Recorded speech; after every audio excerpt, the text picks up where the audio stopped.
little description. All right, so welcome again to the first lab for the semester. I'm gonna pin this. There we go. So our lab sessions are scheduled from 12 o'clock until 1:50 every Wednesday.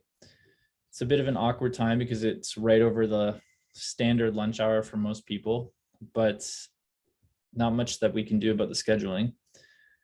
The labs will predominantly be used to go over implementation of the methodology that we've been talking about in class, and we will use R to implement said methods.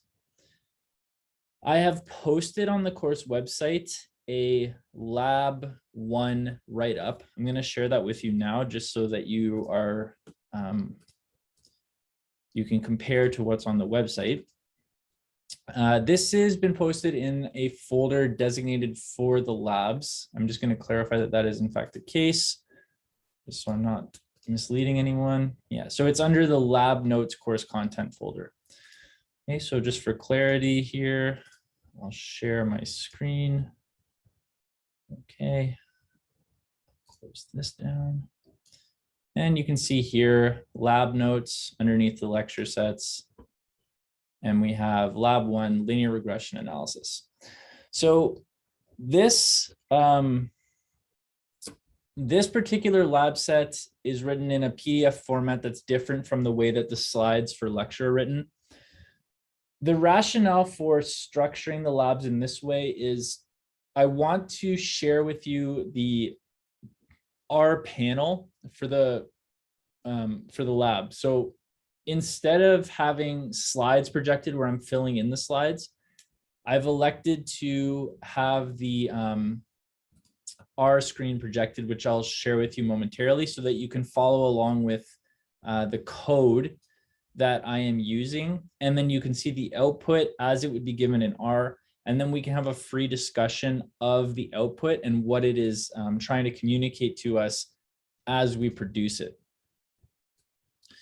Now, this first lab is going to be review of the process of fitting a linear regression model in R.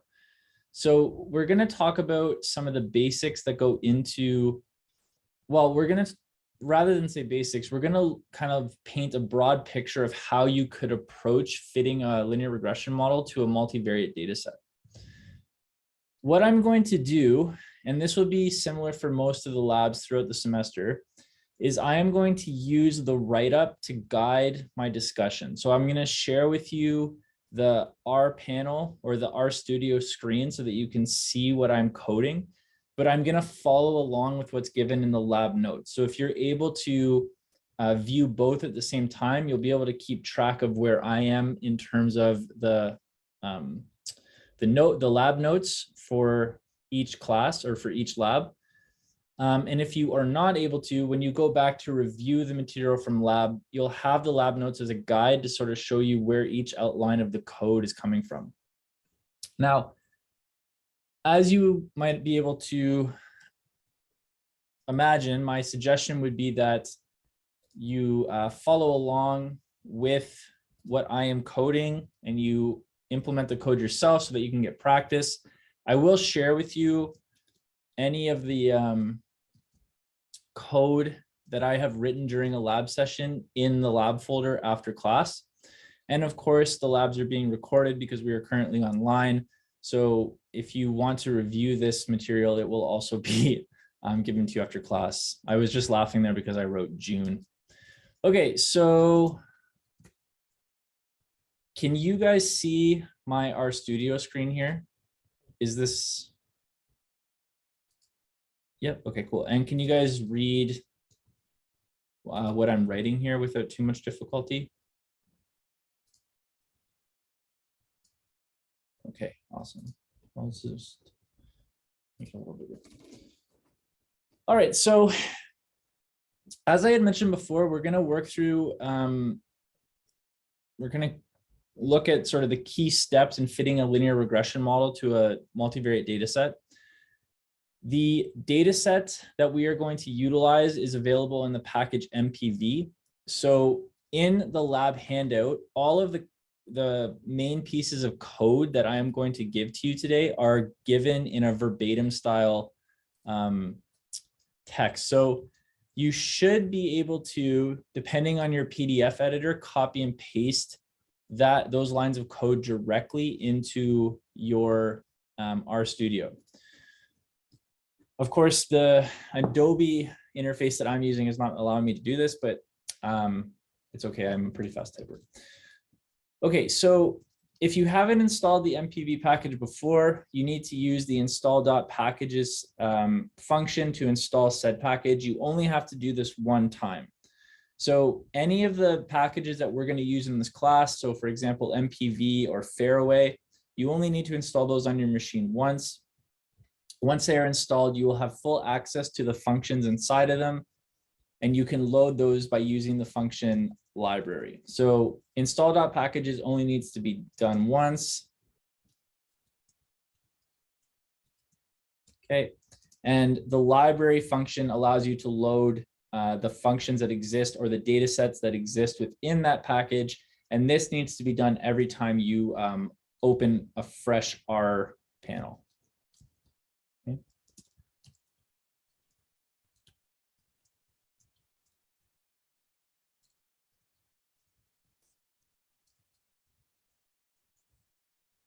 All right, so I've installed this already, so I'm just going to load the package.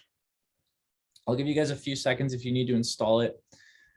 While you're installing the package, I'll note that as we work through today's lecture set, we're going to look at the 4 steps of the model fitting process that we discussed in lecture set 1.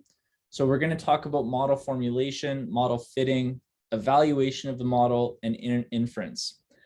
The evaluation of the model will be the largest part of the discussion today, because that is the component that has the most user activity, if you will. The formulation and the model fitting are very quick steps, because basically formulation just means specify a model, and fitting the model is done rapidly using the LM function. We're also going to talk about 2 other steps that exist sort of outside of those 4 model fitting steps. So the first one is preliminary data analysis. This is typically something we would do before we start fitting our model. One of the main reasons that we would be interested in doing a preliminary data analysis is so that we can get a sense of what kind of variables we are working with, and we can compensate for or make adjustments if any of the variables appear to be strongly skewed or non-normal. The other facet of model fitting that we will talk about today is the process of variable selection. And we'll look at this through a few different functions that are available in other R packages. Okay. All right, so assuming everyone has been able to load the MPV library, the data set that we are going to be working with is table B3. So the MPV library actually contains a lot of different data sets that are utilized in one of the standard linear regression textbooks. So all of these data have kind of been hand-picked, if you will, for practice in fitting linear models. So to load a data set in R, we type data and then the name of the data set. If we type question mark, any function, but question mark beside the data, this is going to pull up help information about said data set.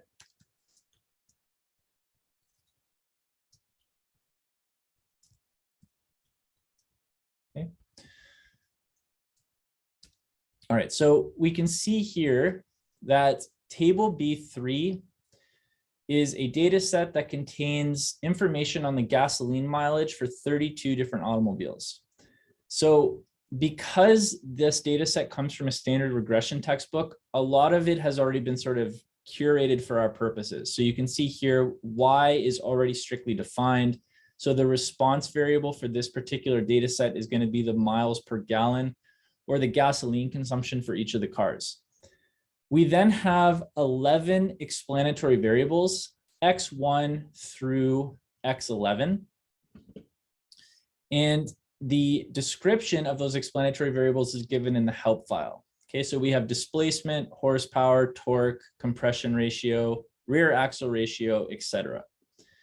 Notably, three of these variables are discrete. So we have carburetor, which counts the number of barrels. We have number of transmission speeds. So this is the number of gears in the car. And then we have the type of transmission, automatic versus manual, which is a binary variable or a discrete variable. We'll talk about how we can adapt the regression model to handle discrete variables once we get to the model fitting step. But for now, it's enough just to note that these variables are discrete. So we know that we have a set of continuous measurements, which are easy to deal with. And then we have three different discrete variables, which we might be interested in accounting for by turning them into factors. It really just depends on interpretation and the kind of questions that you're interested in asking. All right, now we can get a sense of the structure of the data, or we can get another view of the data by using the head function. This shows us the first 6 rows of the data set.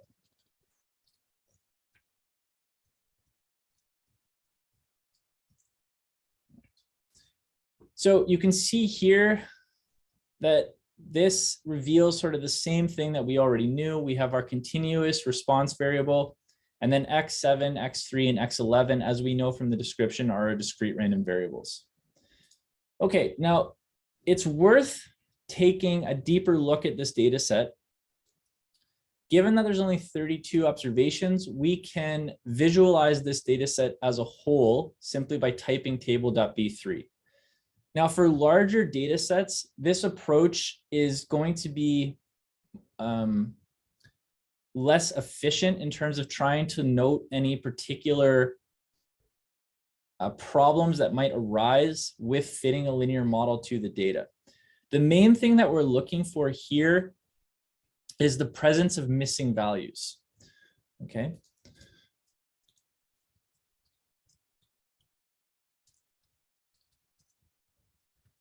Now, as I had mentioned before, if we have a very large data set, opening the data as a whole and just kind of scanning through NAs could lead to errors. We might miss the NAs, for example. So a quicker way to check for missing values would be as follows.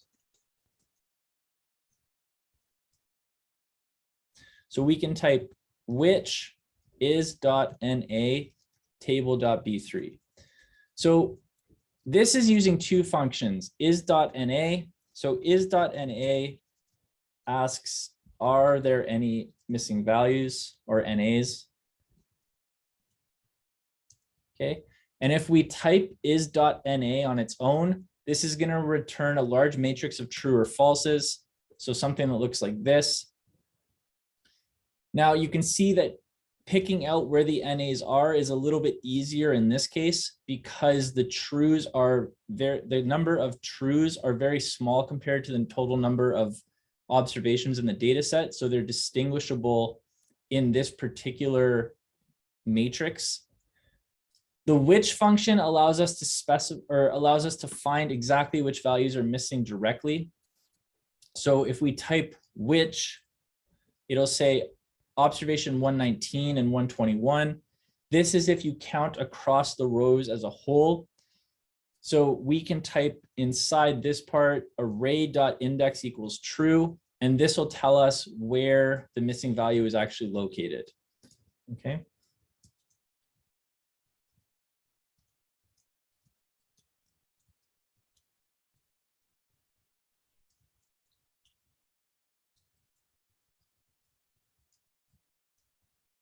Okay, so this tells us which row and column combination has an NA. So this is showing us that row 23, column 4 has a missing value, and row 25, column 4 has a missing value.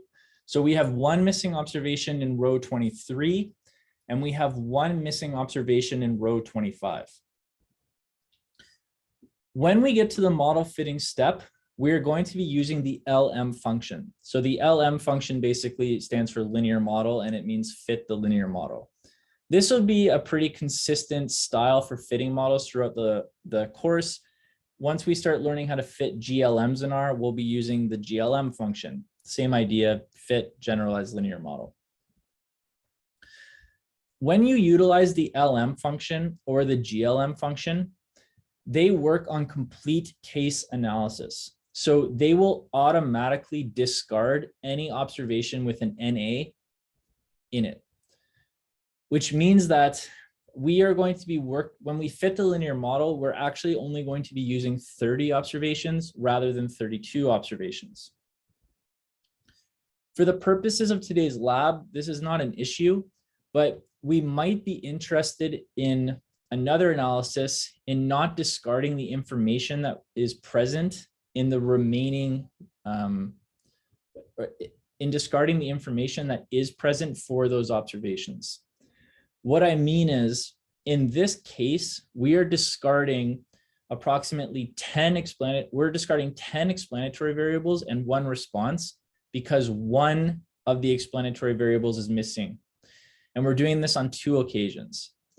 So you could make the argument that given the number of NAs is so small, we might actually just be interested in making a substitution for that NA by, say, using the mean of the column or by randomly sampling from a different observation in the column. And in that way, we wouldn't discard any information. And this can be done fairly simply. So we can write, for example, so this is going to be an aside. Suppose we wanted to replace a NA. We could use, for example, mean imputation. So this would mean, in this context, mean dot x4, or actually, I think this would be x3. Mean dot x3 is going to be the mean of table.b3 $x3.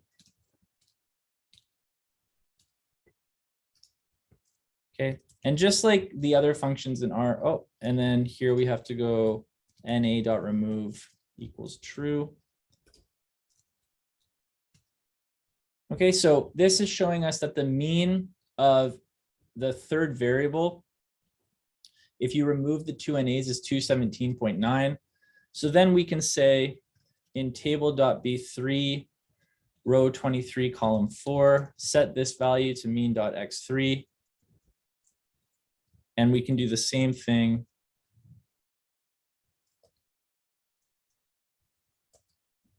for the other value as well. Okay, so this is just a quick aside to show you one method for handling these errors in the future. So you can see now the 23rd observation has been replaced with 217.9 and the 25th observation has been replaced with 217.9. We could also do this by sampling from the other values. So we could call this imputation by random sampling. Okay, so in this case, you could do something to the effect of table B3 23,4 is going to be a value collected from table.b3 x3, size equals 1, place equals true. All right, and we'll take a look at that.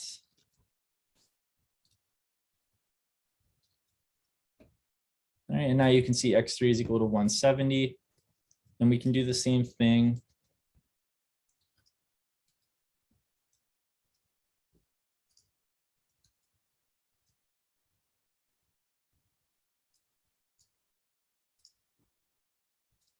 See if I can get a different value in there.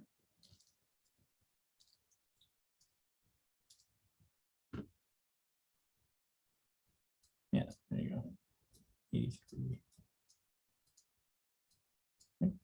So these are just two options for handling NAs when they're on a very small scale. For the purposes of what we're going to do here today, this is just a small aside, just to give you an idea of a technique you could use depending on the structure of the data you have for assignment 1 or the data that you select for a future assignment. Perhaps for the project, you have a data set that you're interested in, but there's some NAs. This is one example of how you can handle that. All right, so I'm just going to reload the data here so that it goes back to the default version. So I should have those NAs. Yeah, reset. Okay, so we have, again, two missing values in observations 23 and 25. So for the purposes of today's discussion, we're going to consider complete case analysis. This is done by default using the LM function. So that's why we're going to consider it moving forward. And again, if you wanted to replace those values, you could do this in a variety of ways. Okay, so we'll start off with our preliminary data analysis, which would be sort of a step 0 in our process of fitting the linear model. Right. So there's a number of different ways that we can go about conducting a preliminary data analysis. There's really no right or wrong way of doing this. The key things that we would be looking for are collinearity between the explanatory variables, because this is going to inform us if a variable selection process is going to be necessary. And it's also going to give us an idea of which variables we might be able to discard or we would expect to discard, given that they're strongly correlated with one another. The other thing that we would be interested in doing is getting a sense of the distributions of the continuous variables that exist within the data set. So I suggest a few different ways of doing this. The most direct way would be visualization of the variables via the box plot command. Now, this can also be informative in terms of the learning about the scale that we are working on. Okay, so if you type box plots table B3,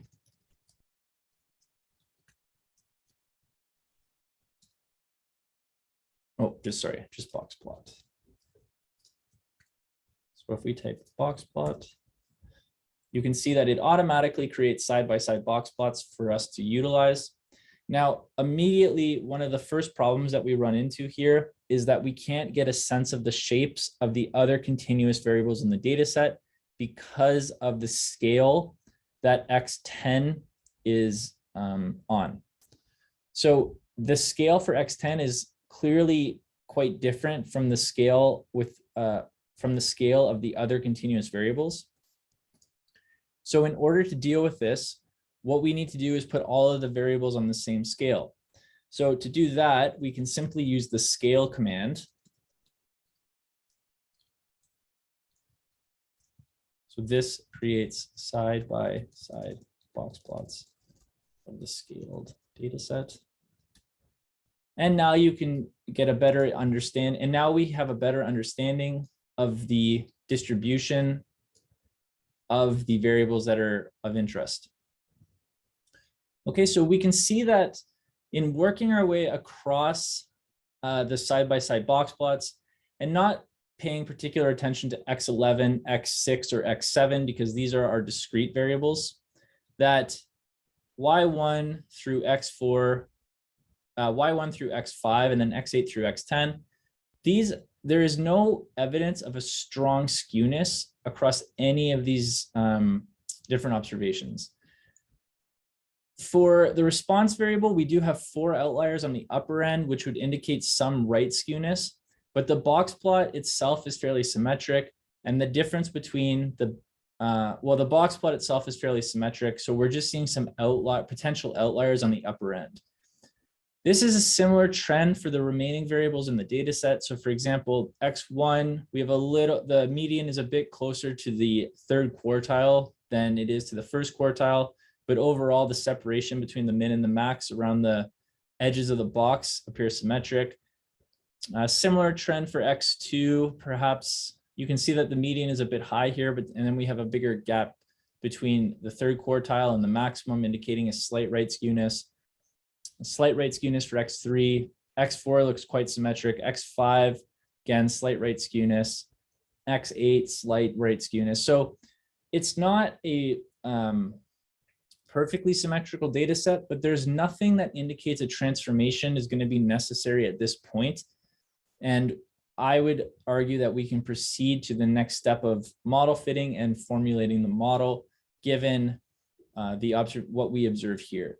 If we were observing a very strong skewness in some of the variables, we might consider something like a log transformation to try and stabilize that skewness. But we wouldn't want to rush to that step, because once you start applying transformations to the variables, the interpretation of the variables becomes more difficult because you're no longer interpreting on their natural scale. Any questions?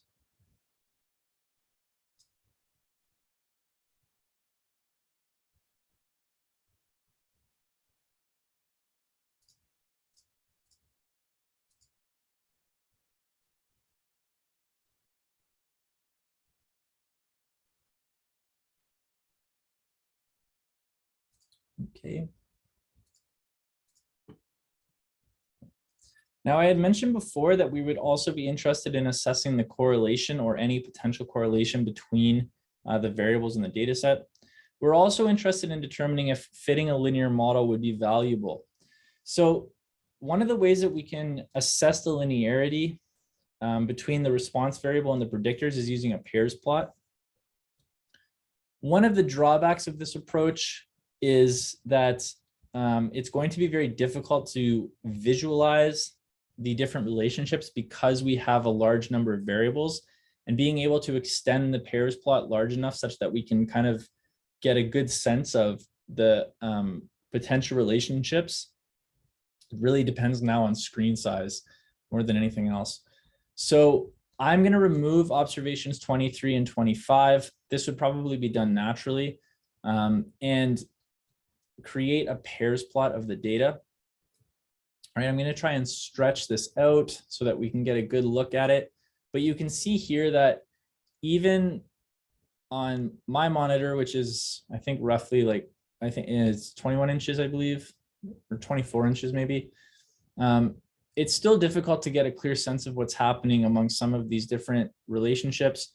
But we can see in some cases that there appears to be a fairly there appears to be evidence of linearity, for example, between y1 and x1, between y and x2, between y and x3. We can see our discrete structures shown for x6, x7, and x11. And then we can see some other potentially linear structures shown between y and x10 and y and x9. We can also see that there is evidence of a linear relationship between the predictors themselves. So for example, here, x2 and x3 appear to have a very strong positive linear relationship, and x1 and x2 also appear to have a very strong positive linear relationship. So this is evidence of multicollinearity, which of course is something we want to avoid in our final model. To get more insight into those relationships, we can also create a correlation matrix between the values in our data set. So this is done using the core function.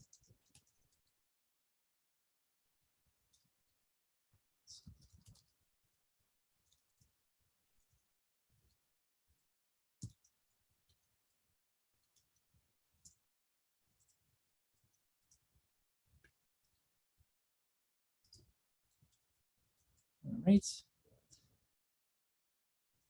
So we can see here, I'll just reset this. So we can see here that as we saw from the graph, y forms a strong relationship with a number of the predictors. So for example, y and x1 have a correlation of -0.87, y and x2 -0.79, y x3 0.85. And then as we scroll across, we can see some other variables that also have a strong positive correlation. It's interesting that we can see a strong linear correlation between x11 and y, given that x11 is a binary variable. But so we wouldn't want to pay too much attention to these particular values, given the structure of those variables. But the remaining relationships between y and the other continuous variables, of course, is of interest to us. And then, of course, we can see these very strong correlations between the predictors.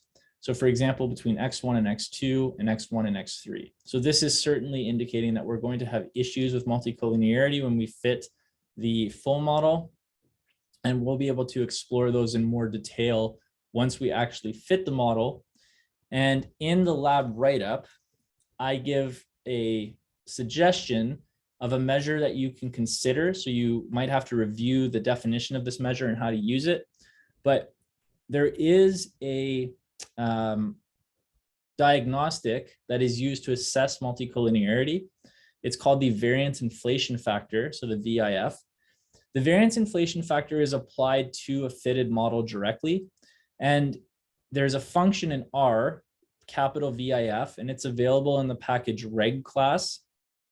And you can use this to further assess the potential multicollinearity of the predictors in the fitted model that you have selected. Right? So we know that going forward, when we fit the full, if we formulate the full model, we're certainly going to have issues with multicollinearity that will need to be addressed through variable selection. And we might have issues with the normality assumption that's placed on the residuals of the linear model. This is something that we will address via residual analysis later on. And we'll also need to check for that constant variance assumption. As you could see that the scales of the variables are quite different. So working with the raw data as it's given, we may not observe a constant variance for the residuals. So I would say that in summary, the indications are mainly that the full model is probably not going to be a valid fit, but we will, for illustrative purposes, just continue on by fitting that model, working through the steps, and then we can talk about variable selection afterwards and different approaches for variable selection. All right, so the second or the first main step of the model fitting process is the model formulation. In this case, all we're really doing is specifying the model that's of interest to us. In the lab write-up, I just have the full model specified. So y equals beta 0 plus beta 1 x1 all the way through beta 11 x11. Okay, so I'll just make a note here.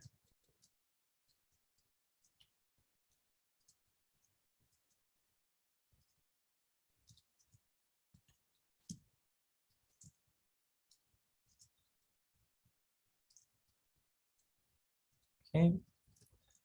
And then on step 2, we're going to fit the model. In R, this is done, again, very quickly. So to fit a linear model in R, we just use the LM function. So we can specify, we have to give a name to our function. So we could call it, for example, LM1, you could call it LM full.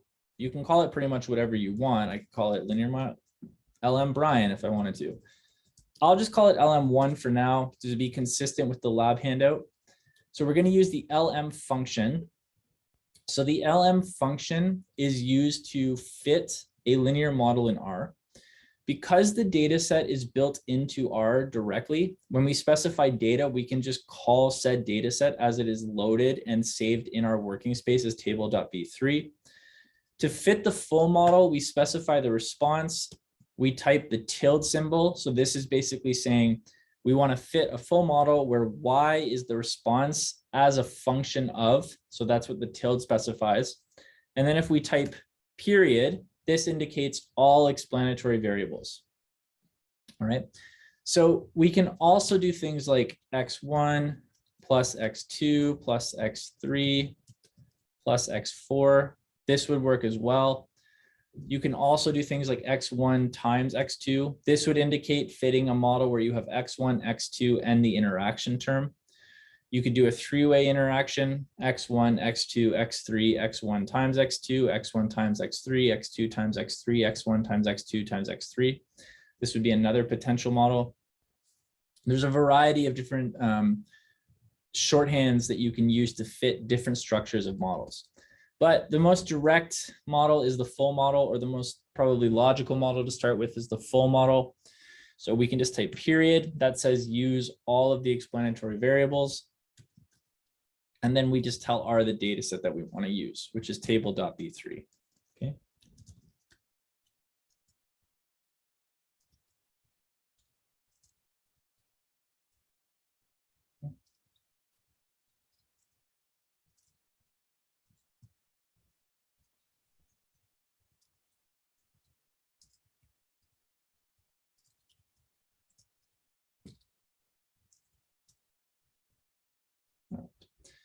Okay, so once we fit the full model, we can, if we type just the name, it gives us very basic information. So it just shows us the estimate or the estimates of the model parameters, right? So we have beta B0, which is the estimate of the intercept, is 17.339838.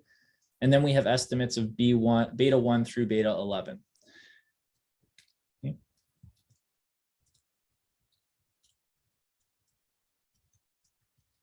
If we use the command summary, we gain more insight into the fitted model. So if we type summary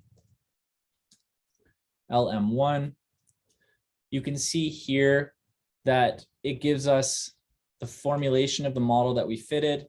It gives us the 5-number summary for the residual values. So ideally what we would see here, given that the expectation is the residuals are normally distributed with mean 0, is a median that's close to 0. And then we would want to see an equal spread between that median and the first quartile, the third quartile, the min and the max.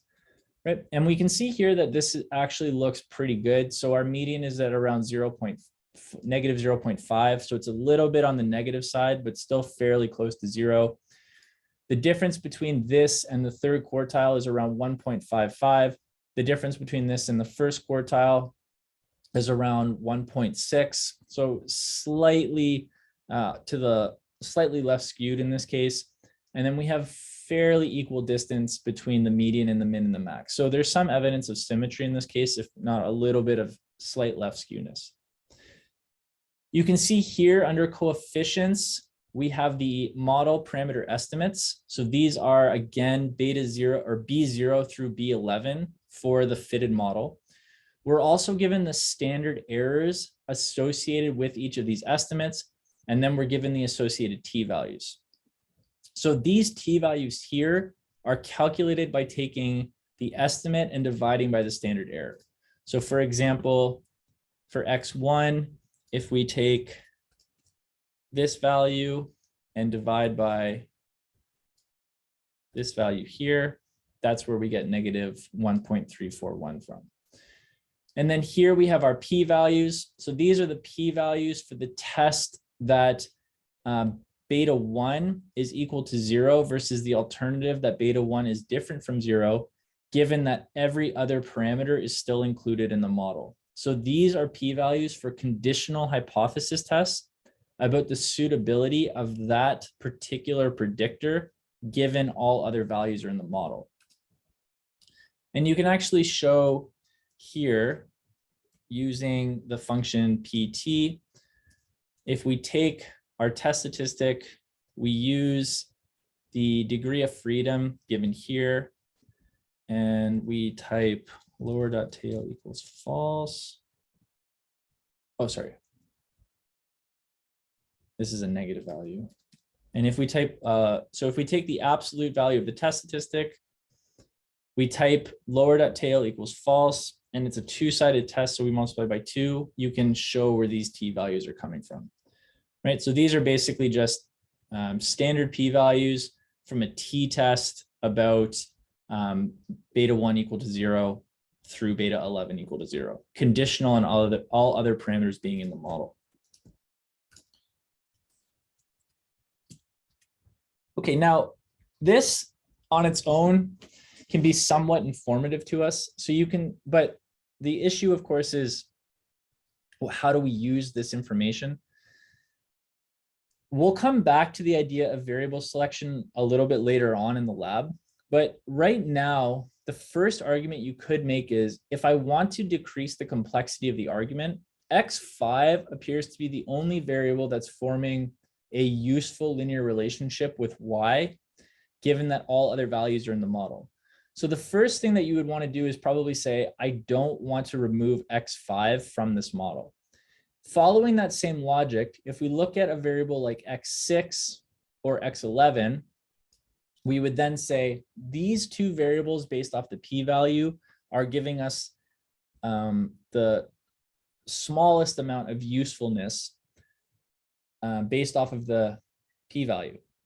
So they're the variables that are least linearly related to the response, given that the other explanatory variables are in the model, which would imply that if we were to do something like knock x11 out first and then refit this, that argument would be, the argument that this would be the first variable to remove could be based off of the p-value associated with its relationship, given that the full model is intact.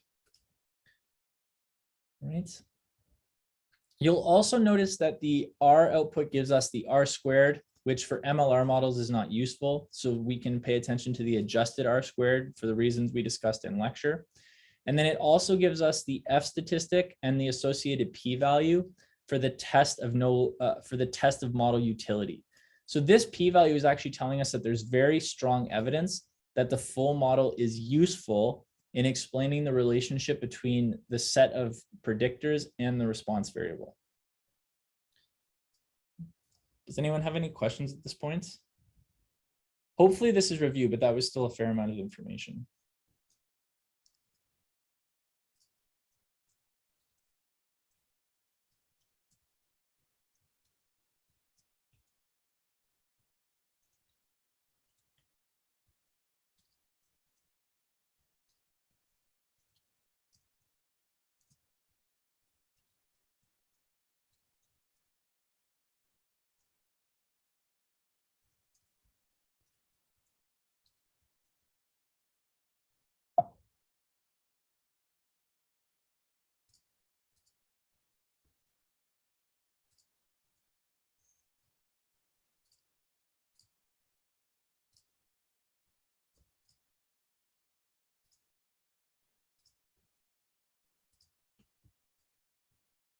Okay, I'm not seeing any questions.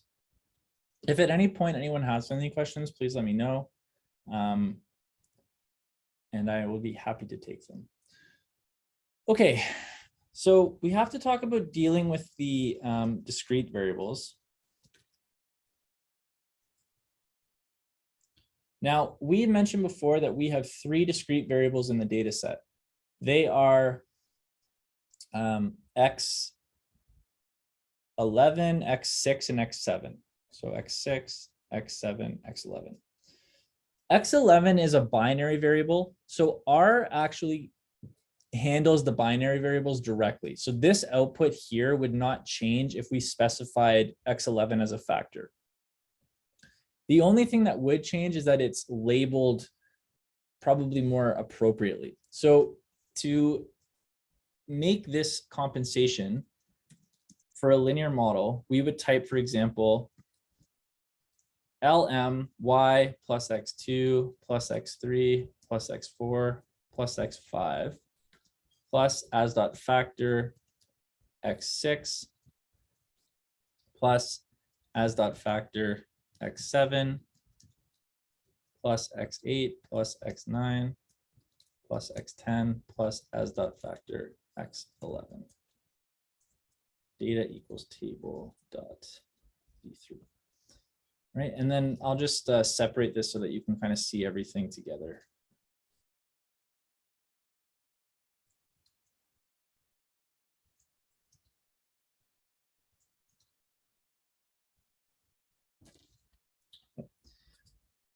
Okay, so we'll call this LM2.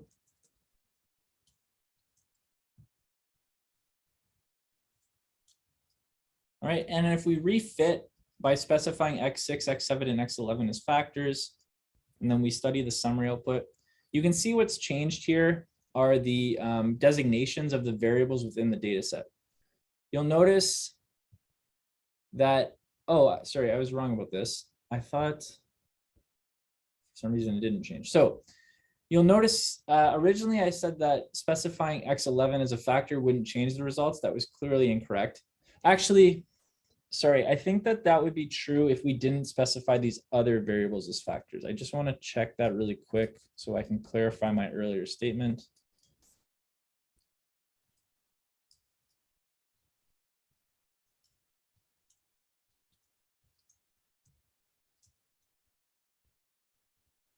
Yes, okay.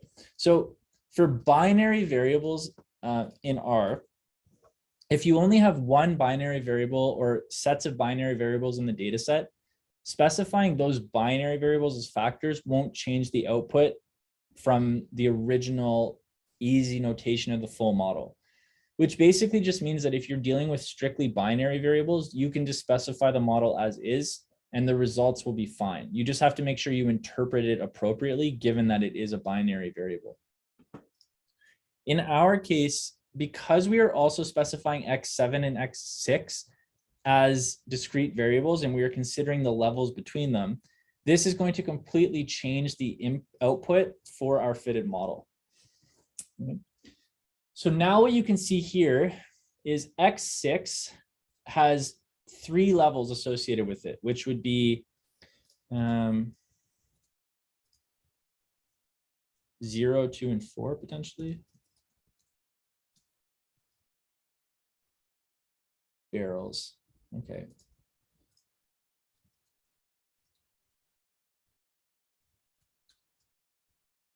Uh, 1, 2, and 4.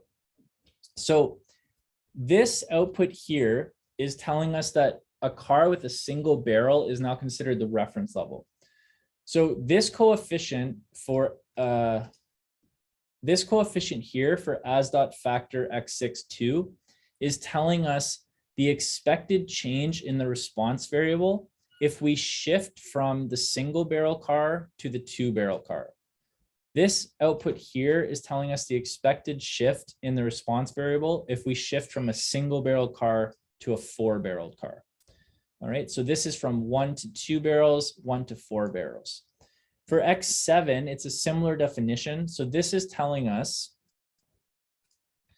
that there are 3 different types of gears, or there are the number of unique gears in the data set, or there's 3 unique number of gears in the data set, 3, 4, 5.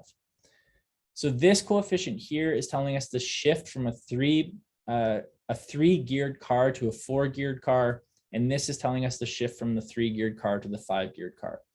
And then here we have the shift between manual and automatic transmissions. All right, we can see again from this output that we're still getting an indication that X5 is a useful variable. Notably, the lack of usefulness of X11 has decreased substantially from the initial input, which implies that specifying these as factors has changed or has helped us to determine that this variable here might actually be useful to us once we start to sort of reduce the complexity of the model. One thing to keep in mind, though, is when we work through the variable selection techniques a little bit later on, if we have an indication that we should remove, say, this factor on its own, we run into an issue where we're now basically saying like we don't want to include a set of the observations in the data set in the model. So specifying the variables like this, while more appropriate, does make the variable selection process a little bit, does require that you're paying careful attention in the variable selection process and not just letting the model choose the most appropriate discrete variables for you, because there is the chance that if you rely completely on the automation, you might remove one of the levels, and that wouldn't make any sense in the large scheme. So another approach that you might consider going forward is to try and model y as a function of the continuous variables, determine which variables are which continuous variables are important, and which ones would reduce the multicollinearity in the data set, and then add in the discrete variables separately and see what kind of role those play. And that's, again, where the art of model fitting can come into practice. Does anyone have any questions at this point?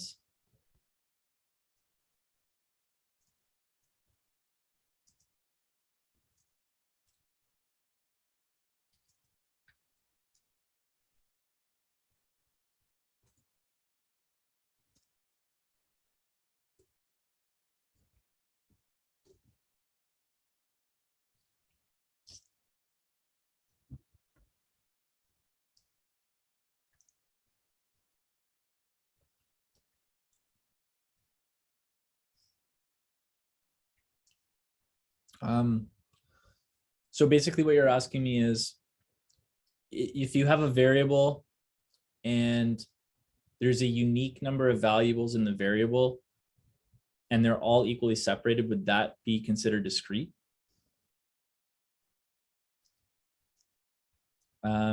I think so.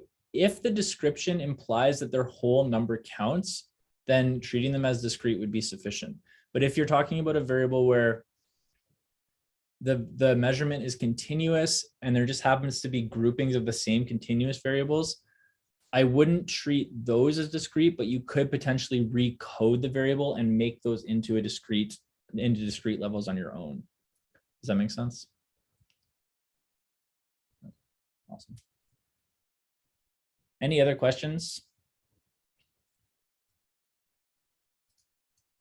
I personally find our lab stuff over the online very difficult. So if you guys do have any questions, again, like, please let me know. Or if you have any suggestions for how this can be more interactive and whatnot, I would also be open to those.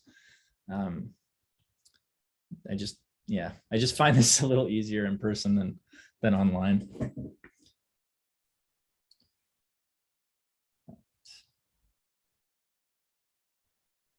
Okay, so let's talk a bit about model evaluation. In the lab write-up, after the explanation of the summary commands, I also give a hint about the first assignment. So one of the things that you will want to consider is interpreting your final model, which means explaining what the coefficients mean. So once you have arrived on a model that you're happy with, going through the process of basically reviewing how you interpret the coefficients and then stating those in a way that someone without a background could understand is a valuable addition to your write-up. All right, so we'll talk a bit about model validation now, and then we'll talk about inference, and then we'll look at those variable selection commands. In terms of model validation, R actually makes this very easy for us, like it does most of the steps in the process. So fitting the linear model is not a new challenge, and it's been very well refined over the years. One of the first steps in analyzing the fitted model is the residual analysis. Now, the residuals can be computed directly and you could build your own plots of them. But actually, if we just type in plot and then we specify the model that we're interested in,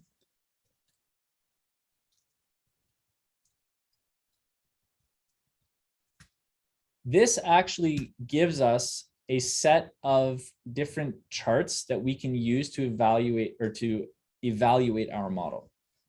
So the first plot that is returned is the residuals versus fitted value plot. So we have the residual value on the y-axis and we have the fitted value on the x-axis. This is a classic plot. It's usually one of the first plots that we consider when we are conducting residual analysis. What we're looking for here is effectively what we would describe as like a cloud-like shape where there is no relationship between the fitted values and the residuals. And it appears as though the residual deviations are bounded equally and dispersed symmetrically. Now, the issue that we're running into here is we do appear to have residuals that are bounded by roughly the same min and the max. We saw an example of this in the summary output earlier. We'll notice that a lot of the residuals are grouped around the 0 line here, implying that the mean is fairly close to 0. We know the median is at around -0.5. If these are symmetric, the mean will be around the same point. But this red line here is giving us evidence that there might be a bit of a sort of like slight hyperbolic shape or curvature in the residuals versus fitted value plot. So this implies that the variance might not actually be constant for the residual values, which is one of the requirements for said model. So this implies that the assumption of constant variance could be violated, and that would be something we would want to look into with a little bit more depth, either through a study of other plots or through measurements that assess the constant variance assumption. Right. Just a little bit of food for thought for that first write-up. The second plot is our normal QQ plot. This should be very familiar to everyone. This is actually a fairly, or in evaluating this plot, we should have a fair amount of confidence in the normality assumption. You can see that For the most part, the residual values appear to form a linear relationship with the quantiles of the normal distribution, which is what we would expect when we're evaluating a QQ plot. So there's evidence here that the residuals are normally distributed, which is one of the key assumptions for our model and very important in terms of conducting inference. The third plot is sort of another look at the residual values versus the fitted values. So here we have the square root of the residuals versus the fitted values. So strictly positive plot here. This is titled our scale location plot. And to be honest with you, I'm not entirely sure what kind of value this gives us other than reaffirming what we already know to be true. You can kind of see here that same evidence of kind of a positive curvature in the residuals, but this is not a plot that I'm particularly familiar with or use very often. The last plot gives us the residuals versus the leverages. This is a nice plot because it gives us an indication of what observations might be considered high leverage and which observations might be considered outliers based off the Cook's distance approach. So you can see that the Cook's distance markers are superimposed onto the plot. From what we studied in lecture, we know that observations that have a Cook's distance that exceed 1 are considered influential points. And in this case, we're not, based off the Cook's distance, we don't see any observations that are actually exceeding that particular reference point. And we can see that all of the leverages appear to be bounded between 0 and probably around 0.8 given the scale here. So that would indicate that we don't really have any observations based off the leverages that would be influential either. All right, so those first 4 plots we can utilize to gain some insight into the suitability of the model. Again, right now, the primary concern based off of the first plot and the third plot are that the variance is probably not constant. So we're violating that constant variance assumption. This could be handled through variable selection and refinement of the model. And if that doesn't help, we may have to consider a transformation. And if that doesn't help, we may have to abandon the linear model altogether. And that's okay because we're learning about new tools for fitting these types of models throughout the class. All right, now the other function that will be useful to us in evaluating the observations is the function influence.measures. Okay, so this computes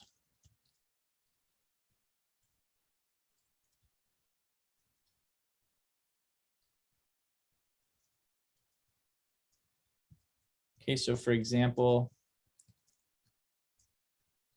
leverages the DF betas, DF fits, Cove ratio, and maybe Cook's D. I might be wrong about Cook's distance, but I'll check that momentarily. Okay, now there's 2 ways that we can use this. What I like to do is save this, give this its own name. So I'll call it influence.lm1. And then we can look at this directly. When we fit this influence.measure function,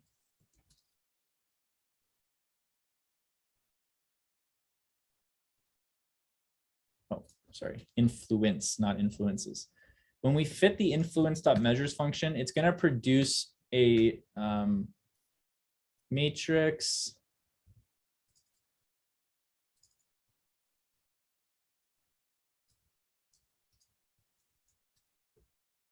I almost got it on the same screen. Okay, I'm just going to zoom out here so I can get it all together. Sorry about that. Okay, so when we fit this method, you can see that what this is producing for us are the DF betas across the top, the DF fit, the Cove ratio, and the Cook's distance. And then it gives us the leverages here, which are the hat matrix values. The other thing that's nice about this particular output is it actually flags the observations that are going to be considered influential. So we can go through and compare these directly ourselves, or we can actually just use this general output to flag which values are considered influential so that we can go and study those values in some detail later.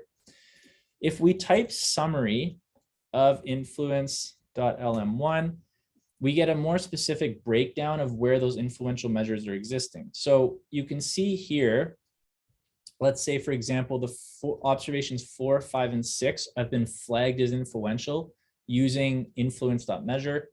Here are observations 4, 5, and 6. And through the summary command, it's showing you that it's being flagged as influential through the Cove ratio measurement. It's being flagged as influential as X11 has a significant impact on the coefficients in the model. In the case of observations 4, 5, and 6, observation 10 is flagged as influential from the Cove ratio measurement. And then you can go through and break these down in other situations as well. So this is giving us a really nice summary of what observations are potentially influential. And it also makes comparison to the rules that we established in class very straightforward. So it's easy for us to determine if this is improving precision and increasing influence, degrading precision and also influential, etc. Okay. Any questions?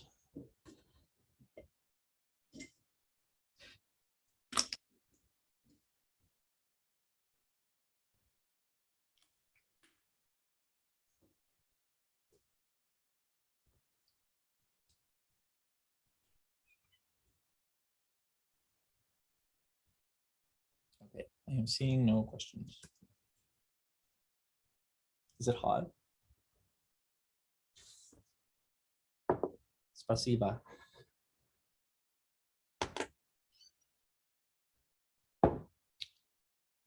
All right.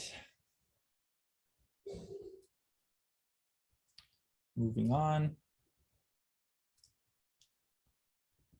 So those are the two main functions that I wanted to discuss when it comes to model validation.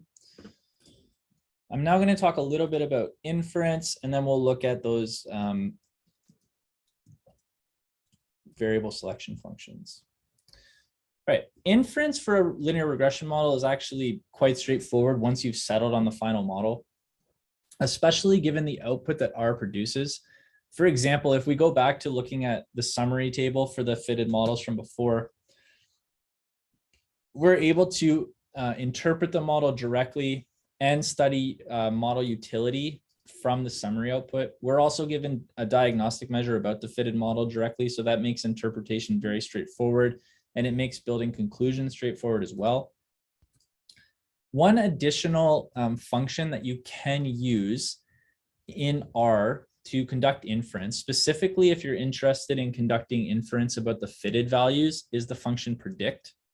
So predict is going to build for you the predicted values for the set of explanatory variables that are in the data set. So this is basically telling you the estimated value of Y1 given, or Y11 given observation, or the explanatory variables X1 through X11 at that first observation. So it's just taking the values that you have for each observation, plugging it into the fitted line, and producing the output. Now, the other thing that predict allows you to do is actually build confidence intervals around those predicted values. This is helpful because if you are interested in, say, using your model for prediction, and perhaps you have a specific set of explanatory values that you would like to study, you can specify that specific set of values, and then you can build different types of confidence intervals around that explanatory value. Now, to show you how this would work, in a simple case, suppose that we wanted to build prediction intervals for the values that exist in our data set. This simply results in telling R that you want to use, say, for example, the prediction interval. And if you do this, you can see that here we have our fitted value from before, and now we have the prediction interval surrounding it. So this is telling us essentially that we are 95% confident that if we have the first observation's explanatory variables, we would expect the fitted value to be between 9.2 and 24.82, roughly. You can also build the conditional mean intervals. This is done using the function confidence. Okay, and by default, these are at the 95% confidence level.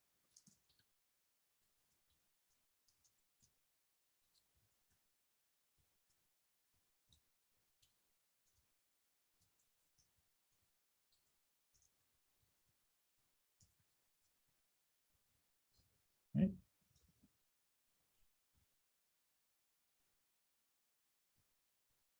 All right. Any other questions or any questions?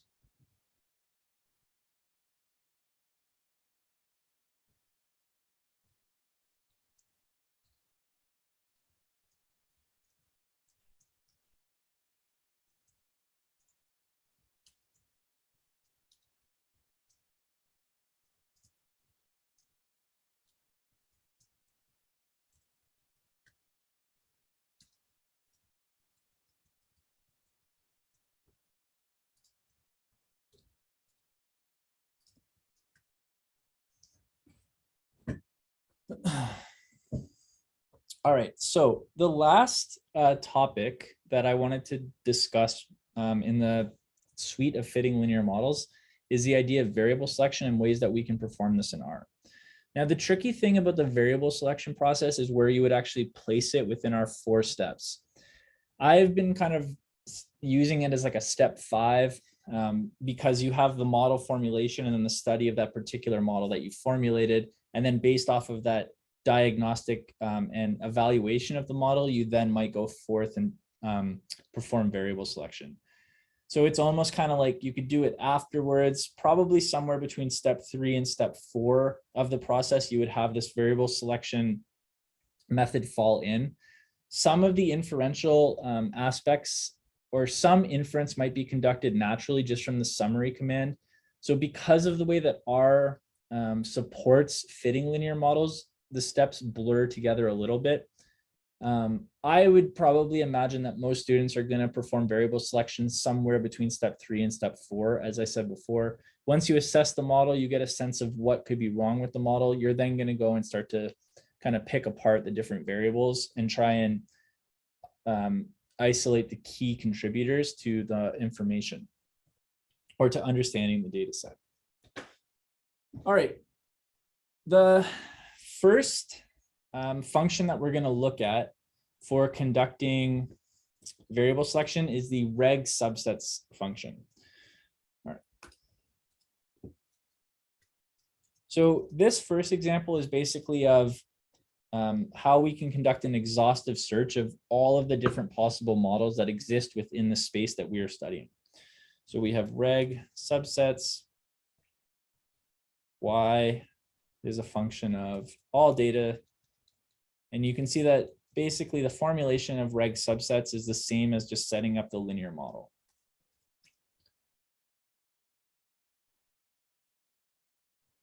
Oh, sorry. And this is within the library Leaps. Okay, so our first set of tools are from the library Leaps. Sorry, I thought they were default installed. So from the library Leaps, which you may have to install, we have the regsubsets command. All right, and you can see here when we type all.reg, what we're given is one subset of each size up to 8, and it's an exhaustive search. So to understand what that means, we can look at the results in more detail. Okay, so you can see here that what's been fitted in this particular case is a model, one model with up to 8 different explanatory variables.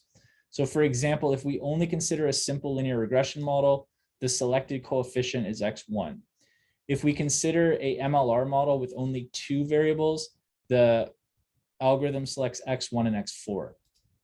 If we consider 3 variables, it selects x5, x8, x10.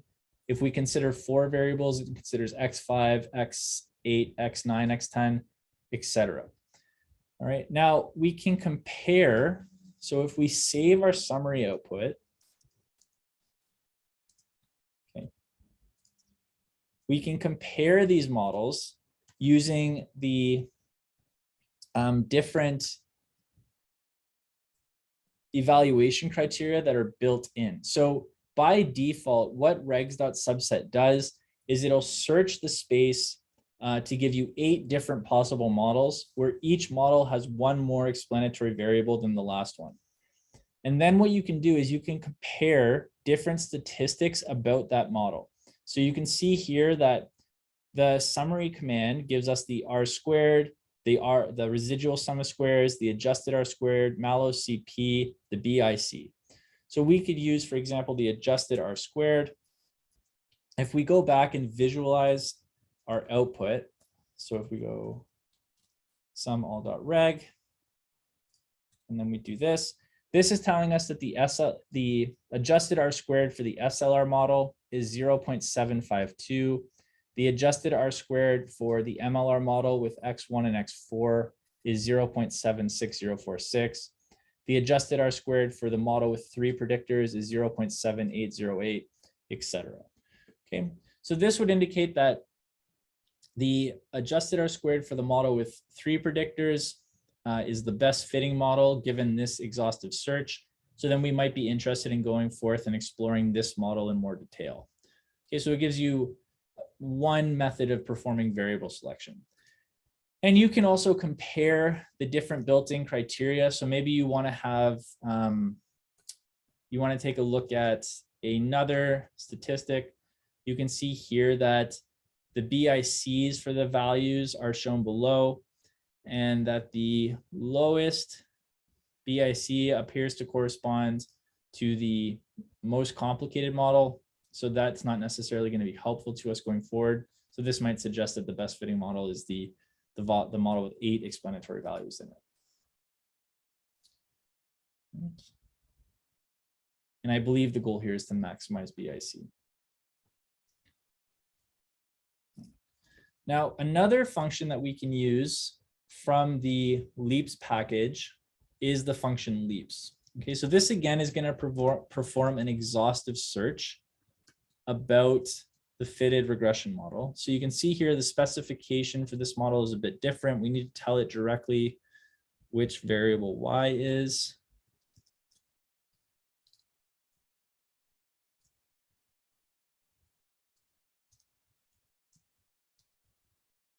Okay, and then we need to tell it directly which variables x are.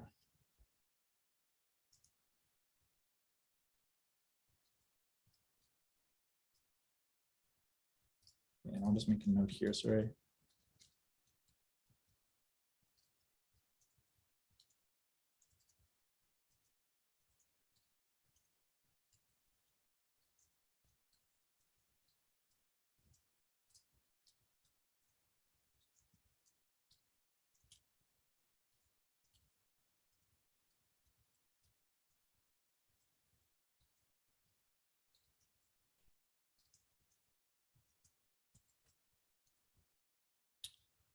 Okay, so again, this is going to perform an exhaustive search. And if we type reg2, you can see, well, you can get a sense of just how much more exhaustive this actually is.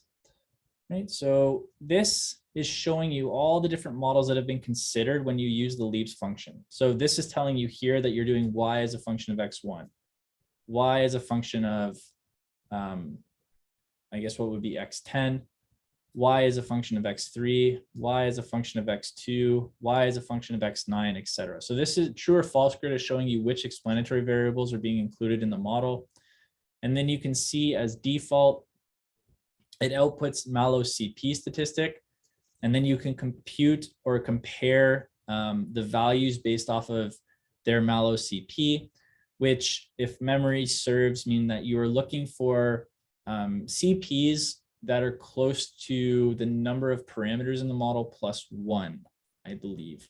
So you'll, as a suggestion, kind of as an open-ended question and a hint, you can actually look up the definition of how to use the CP if you're mallow CP if you're interested, and then you can compare the models based off that criteria. Right.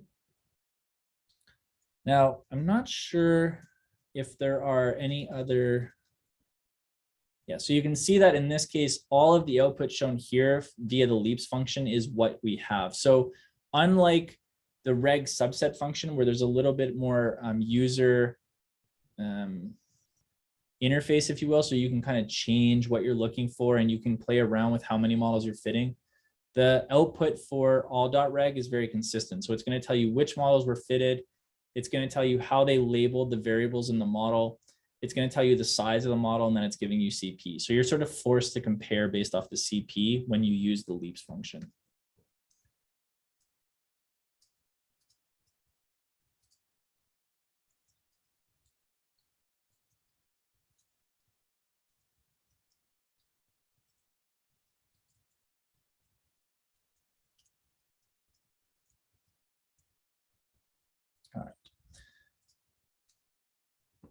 So I'll put this under the category of exhaustive searches.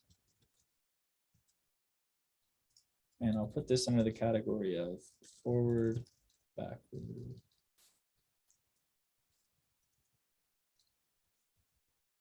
Any questions?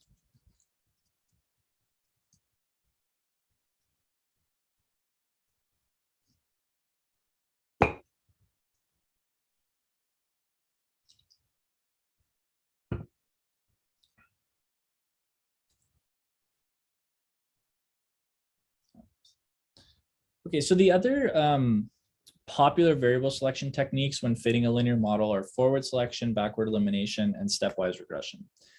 These can all be done automatically for you in R.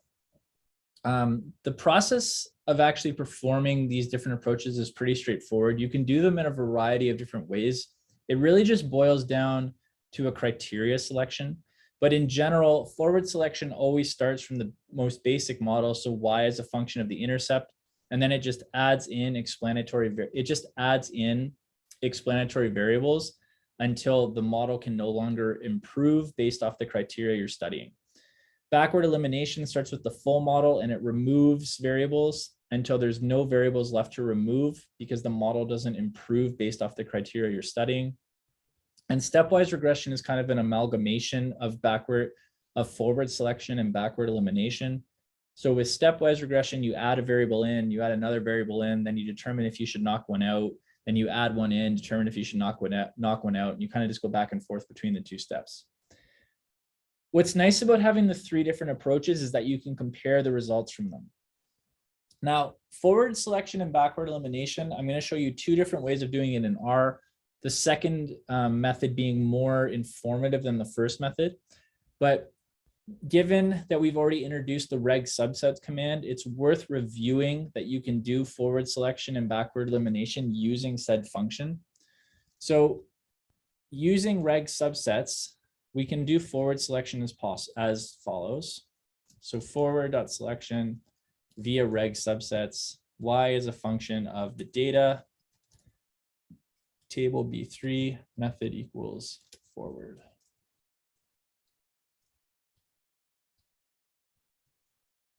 Okay, and then if we wanted to do backward elimination, it would be the same process. We would just replace this with backward, and then we would do summary.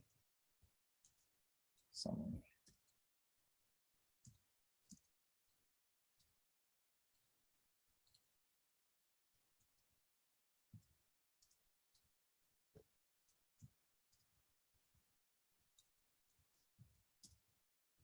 right. So let's take a look. Okay, so the drawback of using the regsubsets command is that it's not as intuitive a procedure as the step function that I'm going to show you momentarily. So you can see that the way that this works is it basically just forces variables in up until a default size. So the way that regsubset works is it's saying, okay, we're going to add in x1, then we're going to add x4, then we're going to add x9, then we're going to add x8, then we're going to add x10, then we're going to add x5, then we're going to add x7, and then we're going to add x3. Now, the problem is that it doesn't terminate until you reach the default size. So most likely somewhere in here, when we're fitting 2 to 4 variables, a standard forward selection approach based off of a fixed criteria would have just terminated and the process would have finished. So what we might have to do here is take out one of the model criteria.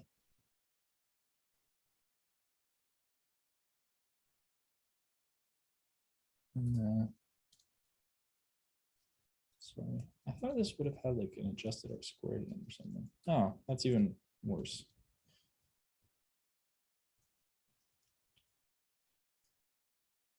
Okay, so these are the different criteria that some of these are different criteria that we could utilize within the fitted model. Let's see what happens if we consider n best. Okay, so is this telling us potentially that the first model is the best model?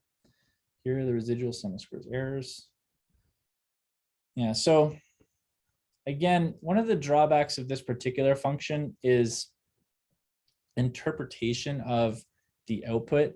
So it is giving us the residual sum of squares. It is giving us this function n best, which might be indicating which model is the best. I'll compare that to the BLM function.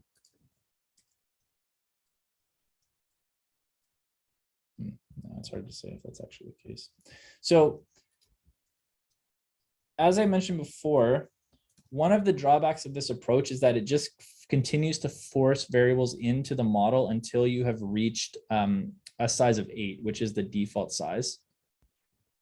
In order to determine which model would actually be the best or the best fitting for the particular problem, you would then need to go and actually compute the one of the different model comparison criteria. So for example, the adjusted R-squared, and then based off of that, you could determine which model has the best adjusted R-squared and then make an argument that that model would be potentially the best fitting for your particular data set. If we use the backward elimination process, we're going to run into the same problem, which is it's going to continue to just knock values out, right? So this is telling us we knocked x10 out first, then we knocked x8 out, then we knocked out x5, then we knocked out x9, then we knocked out x1, then we knocked out x3, then we knocked out x7, and then we knocked out x2. So it continues to just force variables out of the model until you reach that default size of 8 values. And then the issue that we run into is rather than having kind of a streamlined explanation of how the process works, we would have to go through and compare these models ourselves to determine where we should have stopped knocking values out. Or we would have to change the default to continue to knock values out because it might be the case that we haven't removed enough yet to get to the best fitting model. So due to the drawbacks with that particular approach, I also like to recommend that students consider the step function, which is available in the library mass. Okay, so the R library mass contains a function called step, which performs variable selection for you. In comparison to regsubsets, it's a far more intuitive output, but the setup of the function is a little bit trickier. So in order to set up the step function, we have to specify a null model and we have to specify a full model. So the step function has to know what am I moving from to in either direction. So in this case, the null model is going to be the model that has no coefficients in it. It's only going to have the intercept. And then the full model is going to be the full model that we had fitted earlier. All right, now, if we wanted to perform forward selection,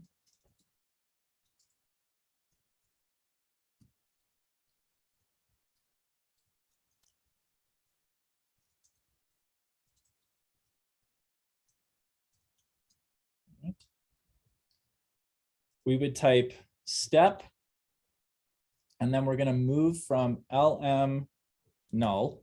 So that's our starting point. And then inside scope, we have to list the lower model, which is the null model, the upper model, which is the full model, and then we tell it the direction that we want to move. All right, so I'll just break that down so that everyone can see it. And then run this.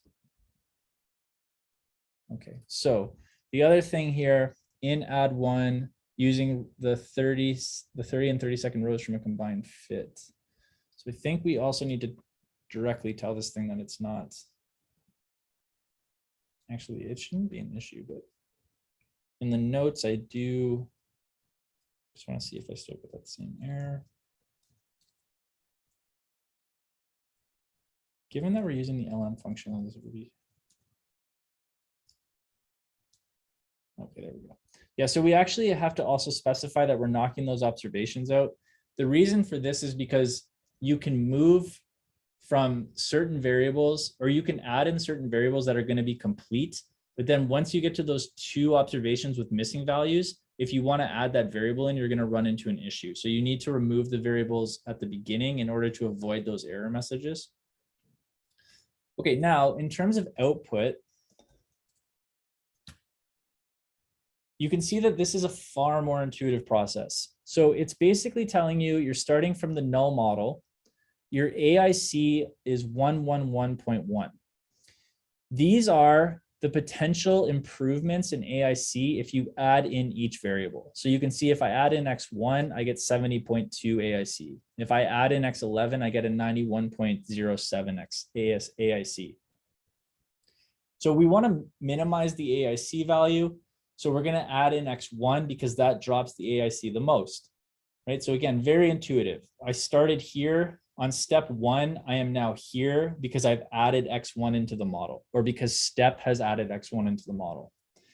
Now we're going to go through the list. You can see that only X4 improves the model, and the summary output actually highlights that for you. So it's saying the only improvement we can get is to add X4 in, because this moves the AIC to 70.089.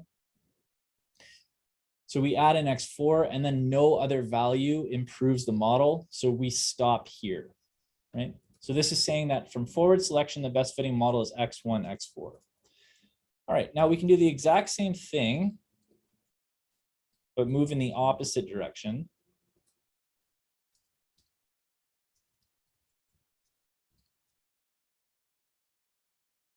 Okay.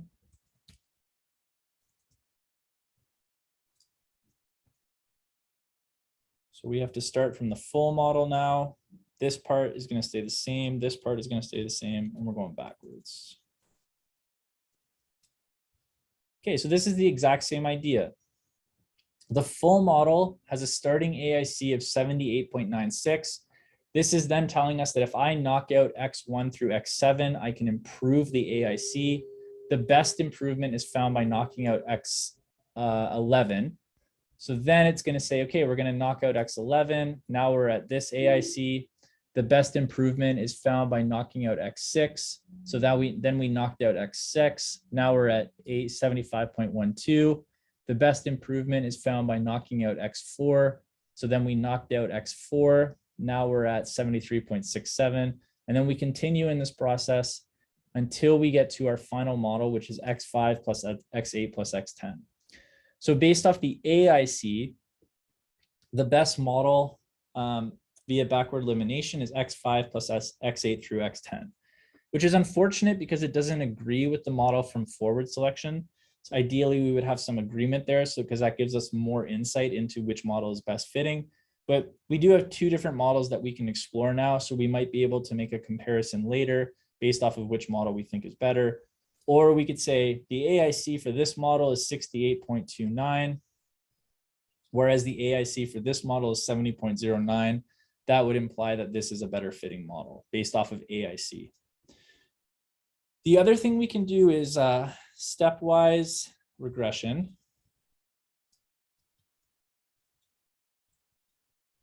Okay, so in this case, we're going to go in both directions, LM null.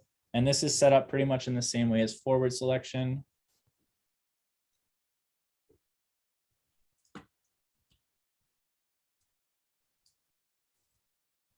Right, and you can see that this process adds in, and then it considers, can improvement be done by knocking out one of the variables or adding in another one? There is no improvement here, so this terminates at the same model as forward selection. Okay. All right, I will be right back. I just need to use the facilities.